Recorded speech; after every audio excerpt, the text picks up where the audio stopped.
April 27 శక్తివంతమైన చైత్ర అమావాస్య. ఇలా చేసి చూడండి, 7 తరాల ఐశ్వర్యం మీ సొంతం. 2025 ఏప్రిల్ 27వ తేదీన ఆదివారం నాడు చైత్ర అమావాస్య ఏర్పడబోతుంది. ఆదివారంతో కలిసి వచ్చే అమావాస్యను చాలా శక్తివంతమైన అమావాస్య అని అంటారు. ఈ చైత్ర అమావాస్య రోజున ఎలాంటి విధి విధానాలను, నియమాలను పాటించడం ద్వారా మీ ఇంటికి విపరీతమైన ఐశ్వర్యం కలిసి వస్తుందో ఇప్పుడు ఈ వీడియోలో మనం తెలుసుకుందాం. హిందూ సాంప్రదాయంలో తిథులకు ఎంతో ప్రాముఖ్యత ఉంది. అందులోనూ అమావాస్యకు ప్రత్యేక స్థానం కల్పించారు. ఈ రోజును పితృదేవతలకు ప్రీతికరమైనదిగా భావిస్తారు. అలాగే ఈ వీడియో చూసే ముందు జై శ్రీరామ్ అని ఒక చిన్న కామెంట్ చేయండి. అనేక తాంత్రిక, మాంత్రిక సాధనకు, ఆధ్యాత్మిక చింతనకు ఇది ముఖ్యమైన సమయం.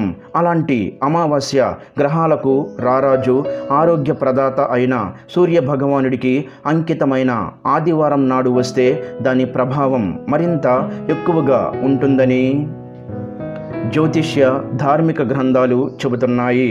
ఆర్థిక సమస్యలతో ఇబ్బంది పడేవారు ఈ చైత్ర అమావాస్య రోజున రావి చెట్టు కింద ఒక దీపం వెలిగించి రావి చెట్టుకు 9 సార్లు ప్రదక్షిణాలు చేస్తే విపరీతమైన ఐశ్వర్యం కలిసొస్తుంది.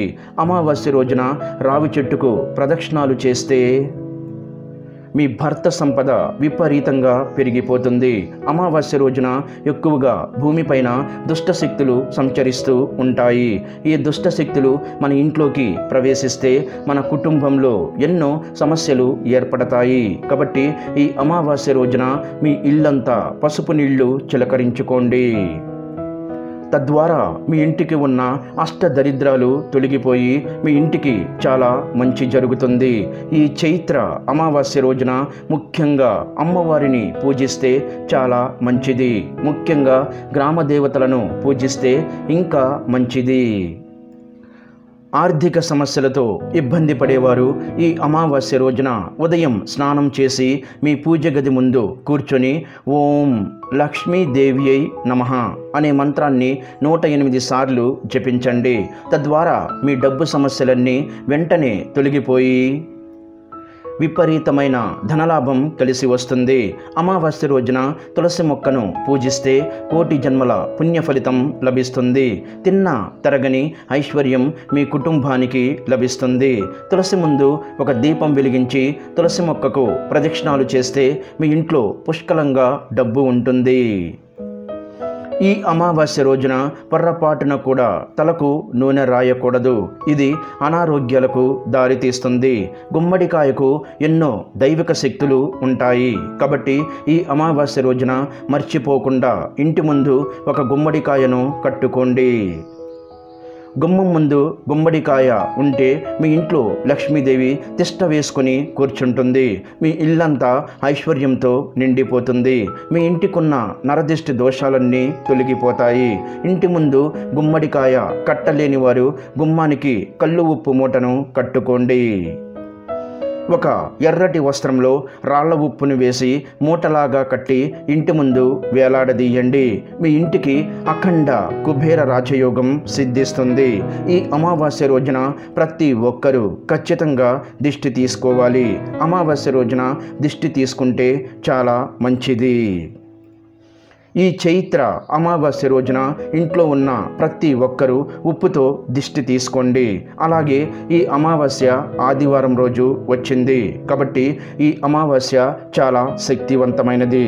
ఈ ఆదివారం అమావాస్య రోజున ఇంట్లోని వారందరూ దిష్టి తీసుకుంటే మీకు ఎలాంటి కష్టాలు లేకుండా అష్టైశ్వర్యాలతో జీవిస్తారు. అమావాస్య రోజున ప్రతి ఒక్కరూ ఖచ్చితంగా తలస్నానం చెయ్యాలి. అమావాస్య నాడు తలస్నానం చెయ్యకపోతే మిమ్మల్ని దరిద్రం వెంటాడుతుంది. ముఖ్యంగా అమావాస్య రాత్రి సమయంలో ఇంటి గుమ్మం ముందు ముగ్గులు వెయ్యకూడదు. రాత్రి సమయంలో వేసే ముగ్గులు మీ ఇంట్లోకి దుష్ట శక్తులను ఆకర్షిస్తాయి. మీ ఇంట్లోకి చెడు శక్తులు అడుగు పెడతాయి. మరీ ముఖ్యంగా ఈ చైత్ర అమావాస్య రోజున ఎడమకాలికి నల్లదారాన్ని కట్టుకోండి. నరదిష్టి దోషాలన్నీ తొలగిపోతాయి. మీకు మంచి ఆరోగ్యం లభిస్తుంది. అమావాస్య రోజున ఎట్టి పరిస్థితుల్లోనూ మధ్యాహ్నం సమయంలో నిద్రపోకూడదు. లేదంటే మీ ఇల్లంతా కటిక పేదరికంతో నిండిపోతుంది. అమావాస్య రోజున మాంసాహారాన్ని అస్సలు తినకూడదు.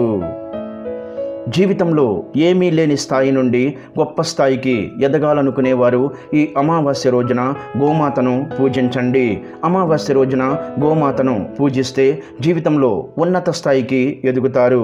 ఈ ఆదివారం అమావాస్య రోజున ఒక గాజు గిన్నెలో నిండుగా ఉప్పు వేసి మీ ఇంటి ఈశాన్యం మూలలో పెట్టుకోండి. అమావాస్య పూర్తయిన మరుసటి రోజున తీసి ఎవరు తొక్కని ప్రదేశంలో పడేయండి. అమావాస్య రోజున ఈ పరిహారాన్ని చేస్తే మీ ఇంట్లో ఉన్న దరిద్ర దేవత బయటకు వెళ్ళిపోయి మీ ఇంట్లోకి ధనలక్ష్మీదేవి అడుగు పెడుతుంది. అమావాస్య నాడు గడ్డం తీసుకోవడం, జుట్టు కత్తిరించడం, గోళ్ళు కత్తించడం వంటి పనులు చెయ్యకూడదు. అమావాస్య రోజున ఎట్టి పరిస్థితుల్లోనూ నూతన వస్త్రాలను ధరించకూడదు. అలాగే కొత్త పనులను కూడా ప్రారంభించకూడదు. ముఖ్యంగా ఈ ఆదివారం అమావాస్య నాడు ఇంటి గుమ్మానికి రావి ఆకులను కట్టుకుంటే మీ ఇంటికున్న గ్రహపీడలన్నీ తొలగిపోయి డబ్బు పరంగా మీ ఇంటికి బాగా కలిసి వస్తుంది. బీరువాని లక్ష్మీ రూపంగా భావిస్తాము. కాబట్టి ఈ అమావాస్య రోజున బీరువాని శుభ్రం చేసుకొని మీ బీరువాకి గంధంతో స్వస్తి గుర్తు వేసి కుంకుమ బొట్లు పెట్టుకోండి. తద్వారా మీ ఇంటిపై లక్ష్మీ కటాక్షం సిద్ధిస్తుంది.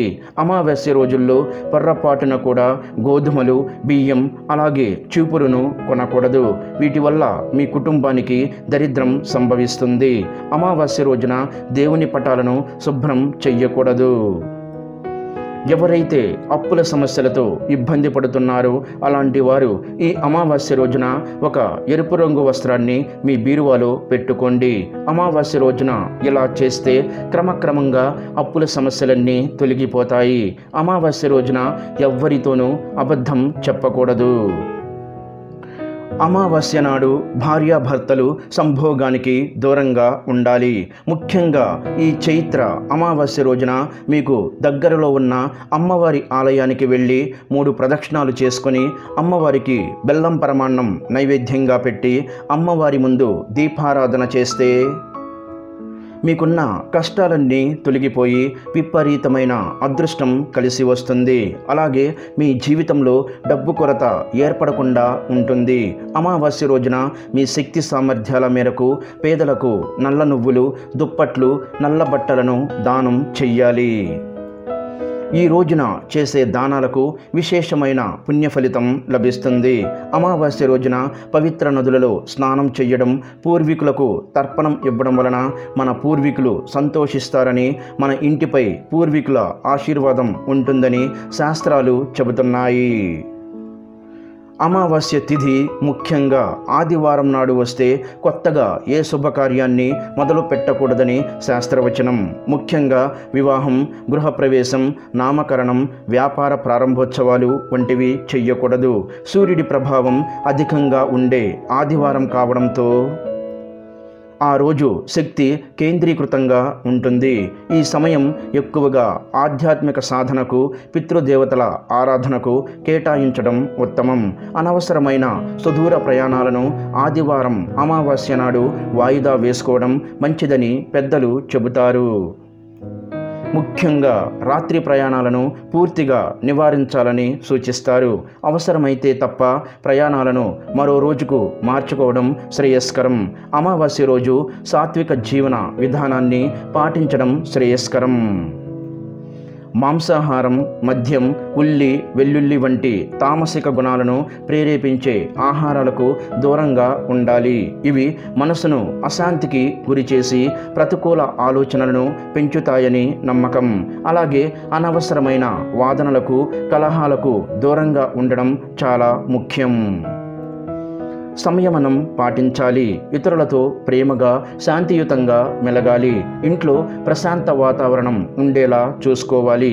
అబద్ధాలు ఆడడం, ఇతరులను మోసం చేయడం వంటి పనులకు దూరంగా ఉండాలి. ఈ వీడియో గనక మీకు నచ్చినట్లయితే ప్లీజ్ లైక్ చేసి మీ ఫ్రెండ్స్కి షేర్ చేయండి. అలాగే మా కొత్త వీడియోస్ మీకు వెంటనే చేరాలంటే మా ఛానల్ని సబ్స్క్రైబ్ చేసుకొని పక్కనే ఉన్నటువంటి బెల్ ఐకాన్ని ప్రెస్ చేయండి. ధన్యవాదములు. ఈ వీడియోని లైక్ చేసి తర్వాత వీడియోని చూడండి.